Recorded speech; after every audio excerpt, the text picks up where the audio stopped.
இறை வார்த்தை லூக்கா நற்செய்தி அதிகாரம் 1 இறைவசனங்கள் 67 முதல் 79 முடிய. பிள்ளையின் தந்தை சக்கேரியா தூய ஆவியினால் ஆட்கொள்ளப்பட்டு உரைத்த இறைவாக்கு.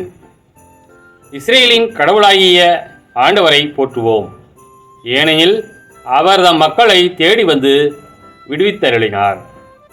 தம் தூய இறைவாக்கினர் வாயினால் தொடக்கம் முதல் அவர் மொழிந்தபடியே அவர் தம் ஊழியராகிய தாவீதின் குடும்பத்தில் வல்லமை உடைய மீட்பர் ஒருவர் நமக்காக தோன்றச் செய்தார்.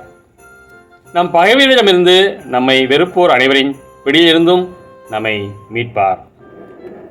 அவர் நம் மூதாதையருக்கு இரக்கம் காட்டி தமது தூய உடன்படிக்கையையும் நம் தந்தையாகிய ஆபிரகாமுக்கு அவர் இட்ட ஆணையையும் நினைவேற்ற நினைவு கூர்ந்தார்.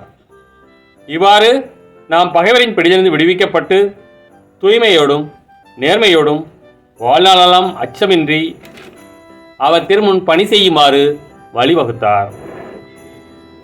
குழந்தாய், நீ உன்னத கடவுளின் இறைவாக்கினர் எனப்படுவாய், ஏனெனில் பாவ மன்னிப்பால் வரும் மீட்பை அவரது மக்களுக்கு அறிவித்து ஆண்டவருக்கான வழியை செம்மைப்படுத்த அவர் முன்னே செல்வாய்.